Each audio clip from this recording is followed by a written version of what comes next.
Anna Lambert et Michal Krikakowski, pardon pour la prononciation, vous avez tous les deux participé au collectif Intonation et à l'ouvrage sous la direction de Bernard Stiegler, Bifurqué. Vous pouvez nous en parler?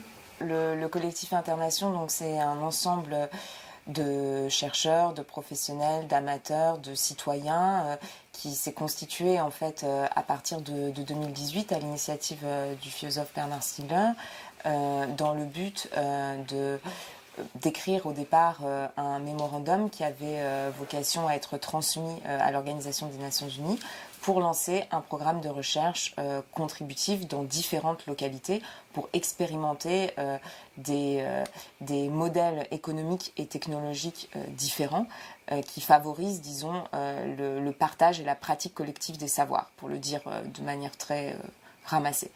Et puis donc ce collectif s'est retrouvé à différentes occasions, a coécrit ensemble en fait un texte qui est finalement devenu un livre qui s'est intitulé Bifurqué. Voilà pour le dire très simplement dans un premier temps. Oui, Bifurqué, il n'y a pas d'alternative. Hein, on a tenté de dévoyer ce fameux adage de Margaret Thatcher qui a dit la même chose il y a 40 ans déjà, et aujourd'hui nous disons effectivement qu'il n'y a pas d'alternative. Pourquoi? Il faut changer le modèle économique qui est devenu non seulement caduc, mais autodestructeur par rapport aux enjeux de l'Anthropocène. Donc avec cet ouvrage, on voulait deux choses, c'est-à-dire diagnostiquer la situation, et notre diagnostic est que l'Anthropocène peut être appelé un anthropocène parce que c'est en fait l'époque où on observe une production absolument excessive d'entropie, hein, sous toutes les formes. Hein. Et deuxième chose... l'entropie. Alors, l'entropie, non, c'est compliqué à expliquer, bien sûr, parce qu'en fait, c'est un concept qui vient de la thermodynamique, de la physique thermodynamique, et en fait, qui a ensuite eu un devenir, disons, assez transdisciplinaire, parce qu'il a été repris dans différents champs. Donc, à la base, l'entropie, pour le dire très simplement et un peu grossièrement, hein, c'est la tendance à la désorganisation, à la dissipation de l'énergie, à la déstructuration d'un système, d'accord? Et à plus spécifiquement, la transformation de l'énergie sous forme de chaleur et sa dissipation dans le cadre de ce processus. Et en fait... retenons destruction. Retenons, voilà, désorganisation, déstructuration. Là où l'anti-entropie, alors, d'abord la négantropie, puis l'anti-entropie, en biologie, va venir désigner l'activité du vivant. De l'organisme vivant, qui, lui, maintient son organisation au cours de l'évolution de sa vie, d'accord? Un organisme maintient son organisation, sans quoi il s'autodétruit, d'accord? Et en même temps, il évolue, il se transforme, d'accord? Donc, la tendance inverse à l'entropie, en quelque sorte, c'est une tendance à l'organisation, à l'évolution, à la transformation. Voilà. Et c'est évidemment des définitions très générales. Hein. Si on rentre dans la physique ou dans la biologie, on va devoir spécifier bien sûr ces concepts. Hein. Moi, je les définis comme ça de manière très générale. Après, on peut les transposer dans d'autres champs. Ça a été le cas. Et penser, par exemple, une forme d'entropie psychique, c'est-à-dire de désorganisation de la subjectivité, de perte de l'énergie psychique, par exemple, de dissipation de l'énergie, de troubles attentionnels, vous voyez ce que je veux dire, à l'opposé d'une forme, par exemple, de concentration, d'implication dans un projet, etc. De même, au niveau social, on peut parler d'entropie sociale lorsqu'un groupe, en fait, se dissout, lorsque les différents membres du groupe vont s'opposer les uns aux autres, lorsque le groupe va se déstructurer, là où il y aura plutôt, ou bien alors lorsque le groupe va répéter toujours les mêmes processus, hein, répétition constante et pas d'émergence de nouveautés, là où à l'inverse, l'anti-entropie ou la négantropie pourra être pensée comme l'organisation sociale, collective, mais aussi l'évolution, la transformation des institutions, des groupes, des organisations. Donc c'est un petit peu en ce sens-là qu'on entendait ces concepts, sachant qu'il y a de nombreux débats scientifiques et philosophiques à ce sujet et que Bernard Stiegler a une théorie à proprement parler de ces questions. Hein.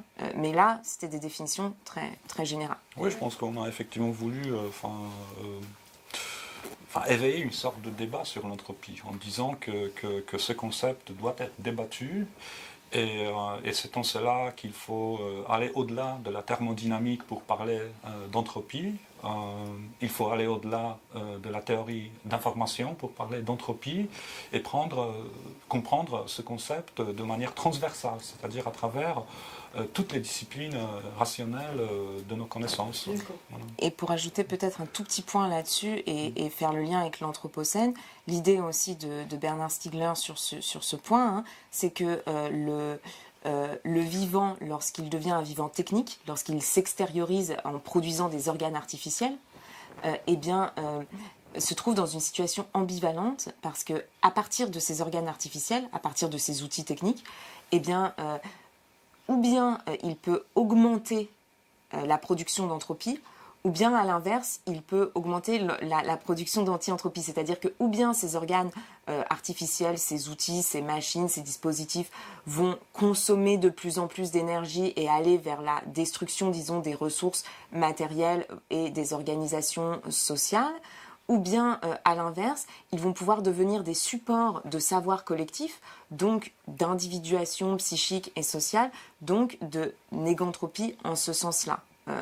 Et là, Bernard Stiegler parlait de négantropie avec un A, articulant l'entropie avec un E, c'est-à-dire la notion physique d'entropie, avec la question de l'anthropologie avec un A, c'est-à-dire la question du fait humain, des sociétés humaines. D'accord ? Et tout l'enjeu était de transposer cette notion d'entropie dans le champ de l'anthropologie, justement, pour produire une nouvelle analyse de l'anthropocène, avec un A, qui soit compris comme un anthropocène avec un E, comme le disait Michel tout à l'heure, et de renouveler, du coup, les perspectives pour sortir de cette situation. Ouais. Et alors, pratiquement, comment il a programmé ou conçu cette mise en application du concept? En expérimentant. Hein, parce que la situation dans laquelle nous sommes, c'est que nous savons tous et toutes que le modèle du développement dominant ne marche plus. Ça nous mène nulle part, ou ça nous mène à la catastrophe, mais personne ne sait comment changer. Donc je crois que dans cet ouvrage, ce qu'on a voulu dire, c'est que justement, il faut expérimenter. C'est pour ça, on disait que un réseau de territoires d'expérimentation doit se constituer pour tenter des modèles économiques nouveaux, mais à la base d'expérimentation qui sont cependant soutenus par un travail théorique très rigoureux qui porte sur toutes les disciplines scientifiques, de la philosophie jusqu'aux sciences naturelles et exactes. Je crois que l'idée... On n'a pas une solution très simple comme ça, n'est-ce pas, qu'on puisse mettre en œuvre un peu partout dans le monde. Hein. Je pense que ce côté d'expérimentation est fondamental.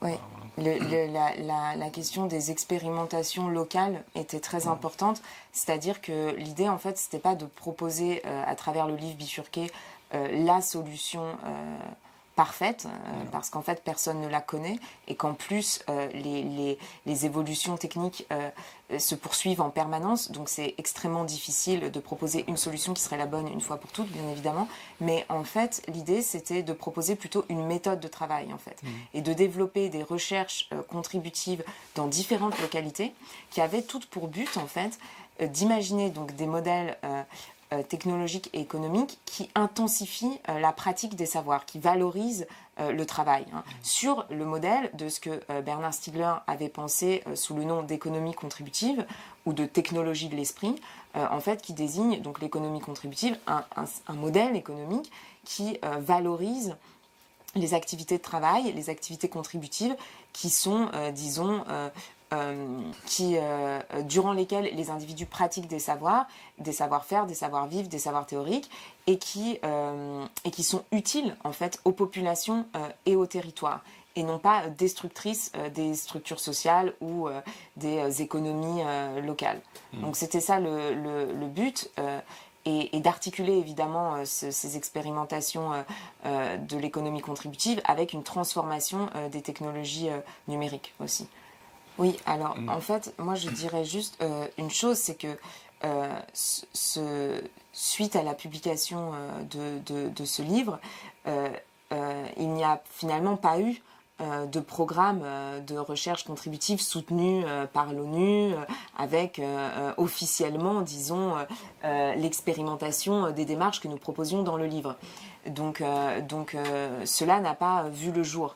Et à partir de l'automne 2020, Michal et moi avons simplement décidé de faire un séminaire autour du livre bifurqué pour que les personnes qui s'intéressent à ces thèses ou à ces perspectives puissent venir en discuter avec nous, éventuellement avoir un certain nombre d'explications plus spécifiques sur tel ou tel concept, sur telle ou telle thèse qui était avancée, parce que le livre est assez compliqué tout de même, voilà, pas toujours parfaitement clair, voilà. Donc l'idée c'était de le faire revivre un petit peu, ce livre, avec les expériences de chacun et chacune, et d'ouvrir la réflexion plus généralement en fait, au-delà du collectif Internation qui avait contribué à l'écriture du livre.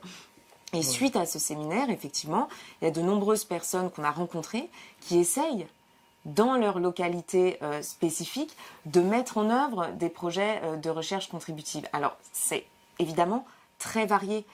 Ça va d'un enseignant dans les Pyrénées qui essaye de mettre en place un séminaire de recherche contributive pour inventer avec les enseignants et les étudiants des dispositifs numériques qui favorisent de nouvelles formes attentionnelles, donc qui ne court-circuitent pas les capacités de mémorisation, de concentration, etc., mais qui permettent justement la contribution des étudiants et la mise en œuvre de nouvelles activités collectives dans le cadre de l'enseignement.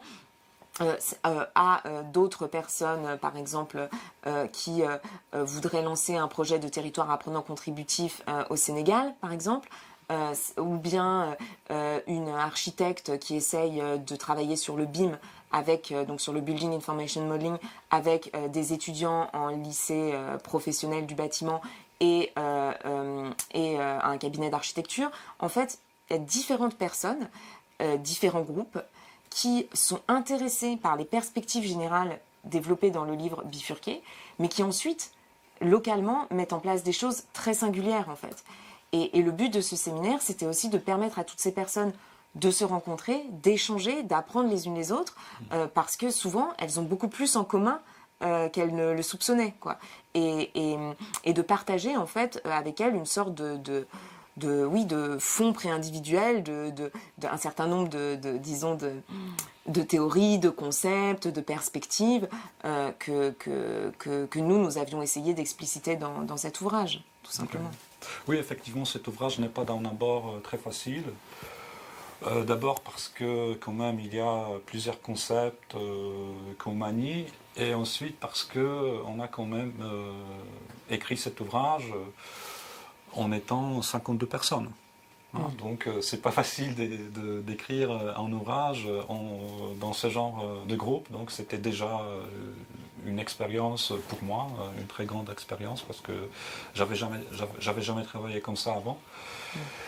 Et donc l'enjeu de ce séminaire était d'abord pédagogique. Il s'agissait, on a fait de tout notre possible de simplifier, de vulgariser, dans le noble sens de ce terme, les concepts qu'on a mobilisés en tant que le collectif Internation. Donc c'était une chose. Et deuxième chose, il s'agissait justement d'insister sur cet aspect local de ce que nous avons voulu dire dans cet ouvrage, parce que l'économie contributive, ça marche à condition qu'elle soit pratiquée dans les localités.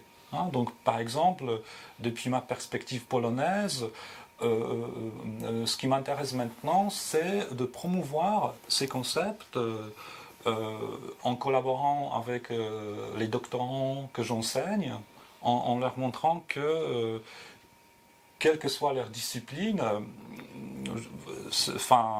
les concepts élaborés dans Bifurquet peuvent leur servir de support pour mettre leur recherche à eux. Hein, et en même temps, pour leur montrer que cette recherche-action, que la recherche contributive, peut se pratiquer aussi dans ma localité à moi, dans ma région, de la Haute-Silésie, qui vit actuellement une transition énergétique de manière beaucoup plus prononcée, parce que c'est la région où il y a toujours des mines, où l'on extrait, je sais pas, 85% du charbon en Europe. Hein, donc c'est ça l'enjeu aussi de l'économie contributive, c'est-à-dire de répondre concrètement à des problèmes locaux qui ne sont pas la même, je ne sais pas, à Paris, en pleine commune et en Silésie. Hein. Non, mais en tout cas ce qui est important, c'est que c'est cette méthode de la recherche contributive, en fait, elle consiste toujours à associer des chercheurs avec des professionnels et des habitants d'un territoire donné et à travailler ensemble autour de problèmes concrets, tout en s'inspirant, utilisant les théories scientifiques et philosophiques, toutes sortes de théories. Et du coup, cette articulation-là, en fait, elle permet normalement d'inventer de nouvelles perspectives par rapport à toutes sortes de questions différentes. Même si nous, les questions sur lesquelles nous étions vraiment focalisés dans le cadre du projet de recherche contributive à Pleine Commune, c'était les questions effectivement de la transformation des métiers du bâtiment avec la numérisation des technologies du bâtiment, et puis la question effectivement de la surexposition des écrans avec la diffusion des smartphones dans les sociétés, les enjeux que cela engendre pour les jeunes générations. Et donc là, vous aviez deux problèmes très concrets en fait, et à partir de là, il y a toutes sortes de questions théoriques qui se posent, c'est-à-dire comment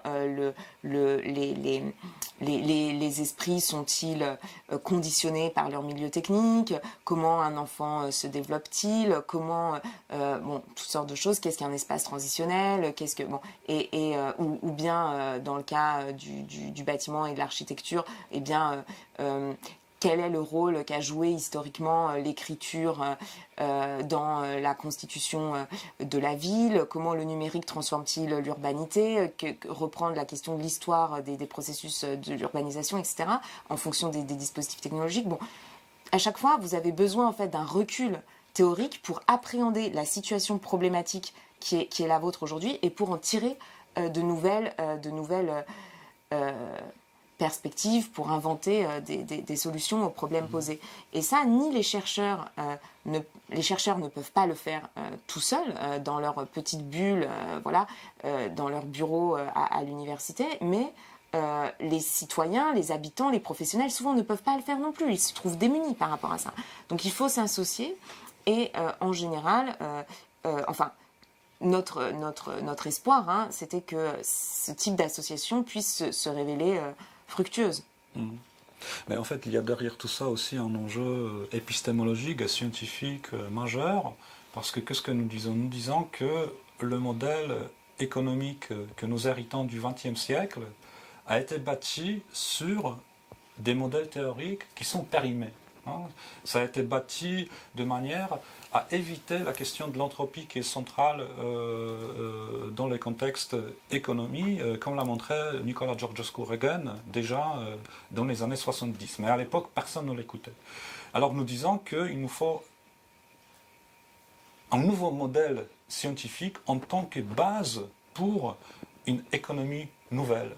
Donc il y a quand même une confiance en la puissance des concepts, que ce soit les concepts philosophiques ou que ce soit les concepts scientifiques, Et justement, c'est ce genre de nouveau concept que nous offrons en parlant justement d'entropie. Et, Hein, et c'est vrai que c'est très important peut-être de mentionner Nicolas Georgescu-Roegen ici parce que ces réflexions sont un petit peu, comment dire, en arrière-fond des réflexions du collectif Internation qui sont proposées dans Bifurqué. Vous savez qu'il a écrit un texte qui s'appelle, qui a été nommé La décroissance. En fait, c'est un recueil de textes et la suite du titre, il me semble, c'est économie, écologie, entropie ou écologie, entropie, économie ou entropie, écologie, économie. Je ne me souviens plus de l'ordre exact des termes.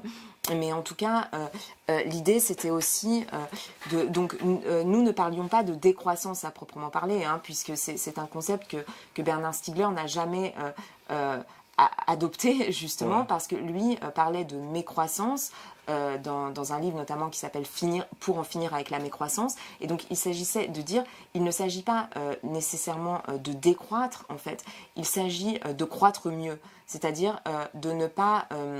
Et croître mieux, qu'est-ce que ça veut dire, hein, parce que ça ne veut pas dire grand-chose dit comme ça, mais en fait il s'agit donc d'intensifier une forme de croissance anti-anthropique. En fait, l'anti-anthropie, c'est la croissance au sens où c'est la possibilité pour un système de se développer, de se renouveler. Mais non pas en épuisant ses ressources, au contraire, en fait, en produisant de la nouveauté, mais de manière écologique, au sens en s'économisant, quoi. Vous voyez un petit peu l'idée, donc peut-être que c'est pas clair du tout, mais en tout cas, l'enjeu ici, hein, c'était vraiment de dire que la question de la croissance doit être repensée, la question de la richesse aussi, et que la richesse, avant tout, hein, en tout cas si on en croit, si on suit Bernard Stiegler sur ce point-là, c'est avant tout les savoirs. En fait, c'est la production et la pratique de savoir. C'est ça qui fait la richesse des sociétés humaines, c'est ça qui fait aussi leur diversité. Et c'est pour ça qu'il ne s'agit pas seulement de protéger la biodiversité, mais aussi la sociodiversité et la noodiversité. C'est deux concepts qui sont importants dans le livre Bifurqué aussi, hein, c'est-à-dire la diversité des savoir-faire, des savoirs théoriques, des savoir-vivre dans les différentes localités. Si voilà, hein, pour s'opposer à des tendances homogénéisantes ou standardisantes qui en fait alignent tous les comportements humains sur le même modèle, un modèle consumériste qui est extrêmement dangereux pour la planète elle-même. Voilà. Donc, passons à votre tout dernier projet qui est de ce collectif Organoesis international. Ouais. Ouais. Non seulement international, mais interprofessionnel et intergénérationnel. Effectivement. Oui, ce collectif s'est constitué à la suite de notre séminaire autour de Bifurquet. On l'a fondé avec Anne et avec 5 personnes qui représentent enfin justement tous les secteurs d'activité. Hein. Ce sont des chercheurs, mais aussi des citoyens, citoyennes, donc de différents âges. Et en fait, nos travaux au départ sont marqués de part en part par l'esprit de Bernard Stiegler. Ces projets, ces initiatives. D'un côté, il s'agit de poursuivre ses travaux théoriques, et notamment les travaux qu'il a commencé dans ses derniers ouvrages. Ces ouvrages sont très programmatiques, donc il s'agit d'approfondir certains concepts qu'il a signalés. Il s'agit aussi de lire les ouvrages qu'il disait qu'il faut lire, hein, parce que Bernard disait souvent il faut passer par Vygotsky, il faut passer par Georgescu-Roegen, il faut passer par etc. Hein, donc c'est le travail à faire, et nous voulons le faire, et en même temps il s'agit justement de poursuivre des travaux plus pratiques en essayant de chercher des ponts entre la théorie et justement l'action. Hein. Donc c'était ça à peu près notre objectif. Oui, tout à fait. Peut-être pour mais je vais répéter ce que tu as dit, Ouais. je crois, en fait, mais un peu différemment, mais simplement, en fait, le travail qu'on a fait dans le cadre de l'écriture de ce livre bifurqué, c'était vraiment un travail collectif. C'est-à-dire qu'on ne peut pas le faire tout seul. Il ne s'agit pas, en fait, aujourd'hui, enfin, nous croyons, enfin, en tout cas, je crois, qu'il ne s'agit plus de produire des grandes théories ou des grands systèmes philosophiques qui pourraient être, en fait, la production d'un individu isolé. Il s'agit, en fait, à partir, en tout cas, d'un certain nombre de thèses théoriques, disons, de points de départ théoriques. Il s'agit de travailler ensemble de manière transdisciplinaire pour avancer dans différents champs, en fait. Ouais. Et donc notre idée, en écrivant ce livre bifurqué collectivement, c'était aussi de mettre en œuvre une certaine forme de pratique de la transdisciplinarité, ce qui n'est vraiment pas évident, ce qui est très difficile à mettre en œuvre. En fait, on en parle beaucoup, mais quand on veut le faire vraiment, c'est très difficile.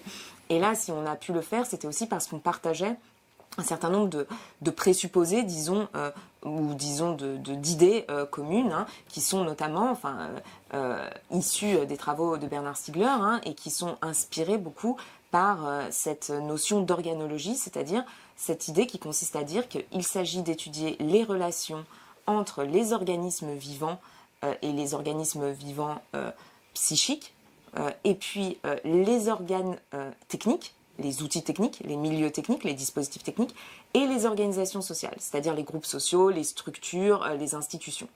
Et en fait, quand vous adoptez une telle perspective de recherche, vous avez besoin nécessairement de toutes les disciplines. Vous avez besoin de personnes qui connaissent évidemment le fonctionnement des technologies numériques, vous avez besoin de personnes qui connaissent le fonctionnement de l'appareil psychique ou de personnes qui connaissent le fonctionnement de la cognition, vous avez besoin de personnes qui connaissent la biologie, les corps, vous avez besoin de sociologues, de personnes qui font des sciences politiques, des sciences économiques, etc.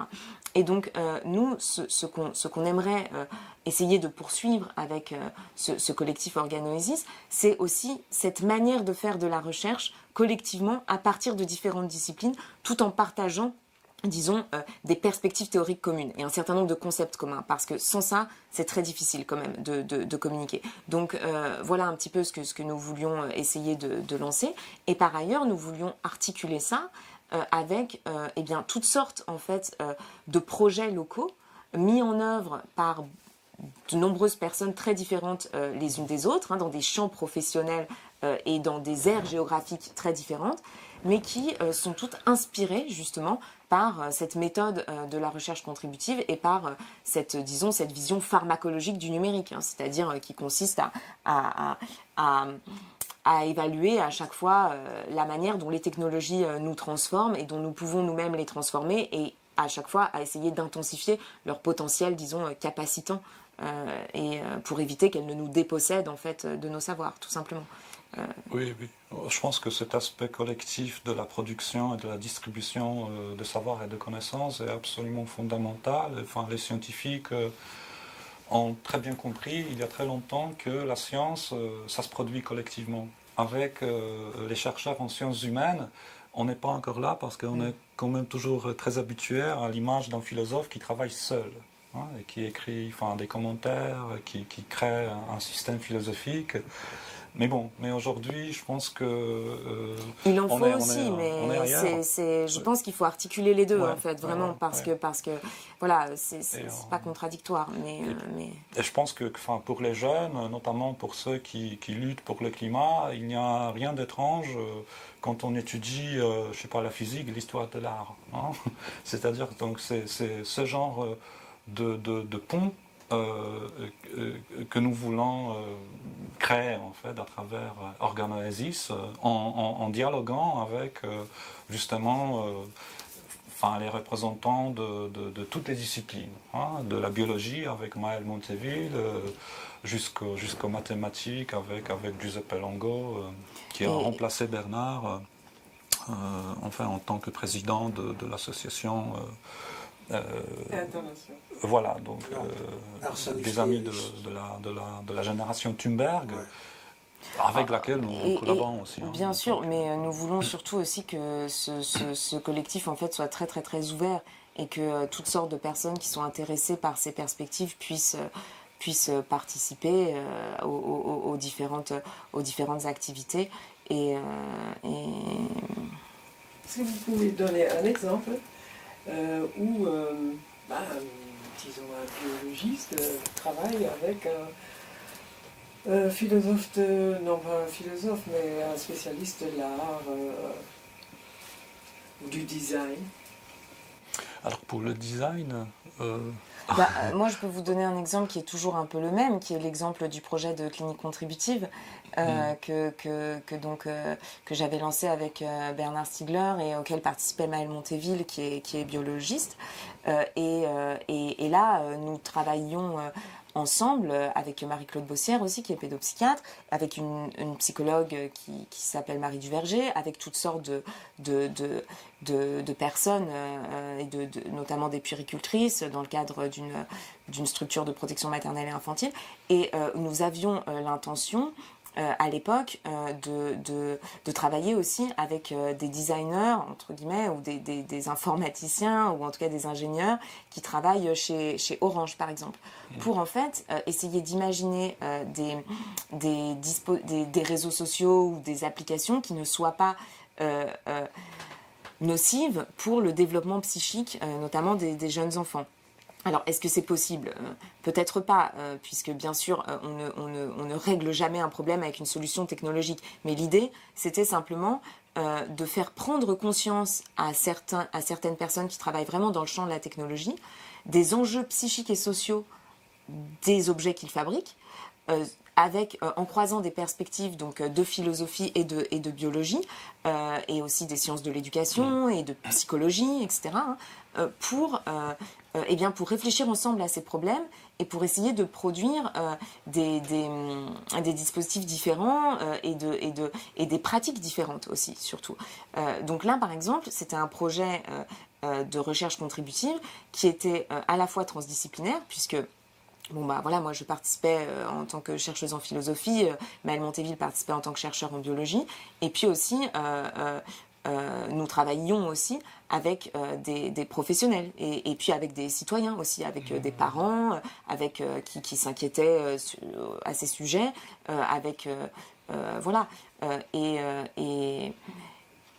et le cas du projet de recherche contributive dont je vous parlais tout à l'heure, d'un enseignant donc, qui essaye de mobiliser la communauté enseignante autour de ces questions, de la question du numérique et de l'attention, c'est-à-dire de la manière dont les technologies numériques transforment nos capacités attentionnelles, et bien là aussi, il fait appel à toutes sortes de disciplines, donc à la fois à des psychologues, à la fois à des designers, à la fois à des théoriciens des médias, à la fois à des philosophes, et même en fait à des biologistes ou à des personnes qui travaillent sur l'éducation physique et sportive, par exemple. Ouais. Donc sur la manière dont les objets connectés transforment aussi nos manières, disons, non seulement nos cerveaux, mais aussi nos activités physiques, en fait. Et la manière, par exemple, le fait de se mesurer soi-même en permanence, qu'est-ce que ça engendre d'un point de vue, je sais pas, il y a plein de questions qui se posent. Et pour y répondre, il faut croiser absolument les disciplines. Et c'est tout à fait possible. Hein. Et là, je vous cite ces deux exemples-là parce que c'est les deux premiers qui me sont venus et parce que c'est deux projets auxquels j'ai participé. Mais en fait, il y en a énormément d'autres. Et ça ne se limite pas du tout aux personnes qui travaillaient avec Bernard Stiegler. Il y a aussi d'autres personnes qui mettent en œuvre ce genre de projet, bien sûr. Donc l'idée, c'est d'intensifier un petit peu ces pratiques et puis surtout de poursuivre en fait un travail théorique collectif que nous avons commencé ensemble dans le cadre de l'écriture de ce livre bifurqué, mais qui est bien sûr ouvert à toute autre personne qui souhaiterait s'y intégrer, participer sur un plan ou sur un autre. Parce que comme le disait Michel tout à l'heure, effectivement la pensée de Bernard Stiegler a ouvert énormément de champs de recherche et qui méritent en fait tous d'être approfondis, disons, d'être poursuivis. Et pour cela, en fait, a besoin de beaucoup de force, beaucoup d'énergie, beaucoup de contribution, quoi. Ouais. Voilà.